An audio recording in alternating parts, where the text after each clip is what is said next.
Imaginez un peu, un monde où tout s'expliquait par la magie, par le mystère. Et puis, au XVIIe siècle, quelque chose se passe. Tout bascule.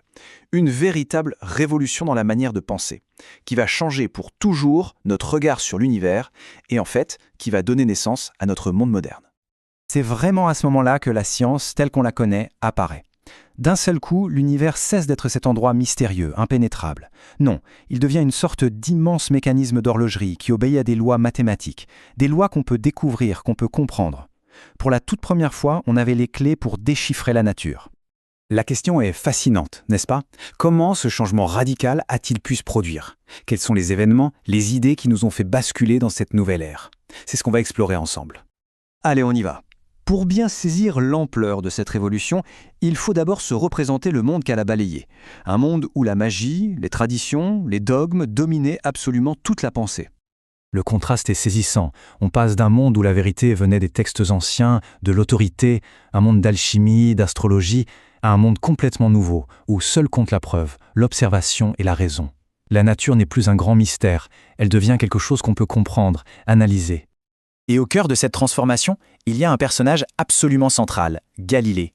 On le voit souvent comme le tout premier scientifique. Pourquoi?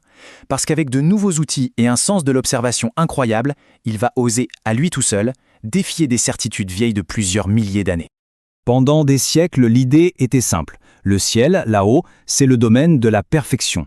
La Lune, par exemple, était forcément une sphère parfaite, lisse, immuable. Rien à voir avec notre Terre, jugée imparfaite et chaotique. Sauf que Galilée, lui, il bricole une lunette, il la pointe vers le ciel et ce qu'il voit est un choc immense. La Lune n'est pas lisse du tout. Elle a des montagnes, des vallées, des cratères. En bref, elle ressemble terriblement à la Terre. D'un seul coup, cette frontière sacrée entre le ciel parfait et la Terre imparfaite venait de voler en éclats. Mais Galilée ne s'arrête pas là. Il va s'attaquer au dogme ultime, la Terre au centre de l'univers. Pour ça, il a une idée de génie. Il observe Vénus. Le raisonnement est simple. Si la Terre est au centre, on ne devrait voir de Vénus qu'un croissant. Par contre, si c'est le Soleil qui est au centre, Vénus devrait avoir des faces complètes, un peu comme notre Lune. Et alors, qu'est-ce qu'il voit? Il observe une pleine Vénus. La preuve est là, irréfutable sous ses yeux. Une simple observation, mais avec une conséquence cataclysmique. Le modèle avec la Terre au centre est faux. Notre planète n'est pas le centre de l'univers. Et pour enfoncer le clou, Galilée pointe sa lunette vers Jupiter. Et là, il remarque 4 petits points lumineux qui semblent danser autour de la planète. Après des semaines d'observation, il n'y a plus de doute. Ce sont des lunes qui tournent autour de Jupiter. C'est la preuve qu'il existe un autre centre de rotation dans le cosmos. Tout ne tourne pas autour de la Terre. Ces découvertes en astronomie sont déjà monumentales. Mais le plus incroyable, c'est que ce n'est même pas sa contribution la plus importante. Non, son véritable coup de génie, celui qui va fonder la physique moderne, il l'a eu en étudiant le mouvement des objets, ici, sur Terre. Depuis l'Antiquité, tout le monde était d'accord avec Aristote. Un objet lourd tombe plus vite qu'un objet léger. Ça semble être du pur bon sens, on le voit tous les jours. Une pierre tombe plus vite qu'une plume. L'affaire était entendue. Mais Galilée, juste avec la force de son esprit, va démolir cette idée. Suivez bien le raisonnement, c'est brillant. Disons qu'Aristote a raison. On attache une pierre légère à une pierre lourde. D'un côté, la pierre légère, qui est plus lente, devrait freiner la pierre lourde, non? L'ensemble devrait donc tomber moins vite.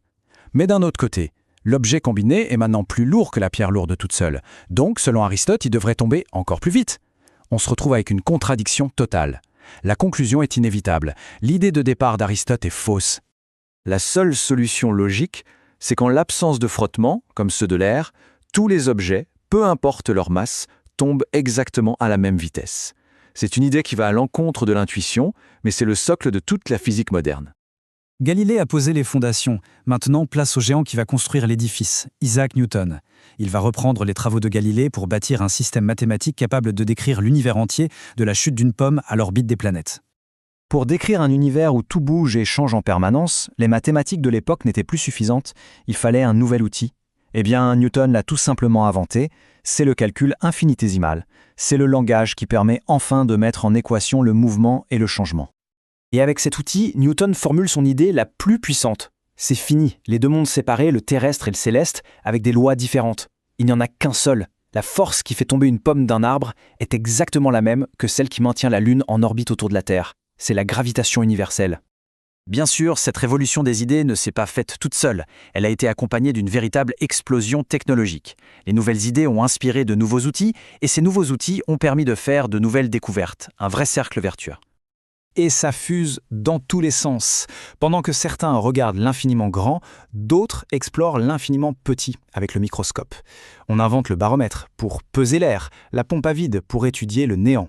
Pascal crée la toute première calculatrice mécanique. Et des gens comme Robert Boyle utilisent cette nouvelle méthode rigoureuse pour fonder la chimie moderne. Alors au final, quel est l'héritage de cette révolution? En développant la méthode scientifique, l'humanité a mis la main sur un outil d'une puissance absolument sans précédent. Un philosophe de l'époque, Francis Bacon, l'a résumé en une phrase devenue célèbre. « Savoir, c'est pouvoir ». Et c'est exactement ça. Comprendre les lois de la nature, ce n'est pas juste une satisfaction intellectuelle, c'est acquérir le pouvoir d'agir sur le monde, de le transformer. Et cette idée, bien sûr, nous ramène directement à notre époque. Ce pouvoir immense sur le monde, nous en avons hérité. Alors la question qui se pose à nous, aujourd'hui plus que jamais, c'est de savoir comment on assume cette responsabilité. Qu'allons-nous faire de toute cette connaissance ?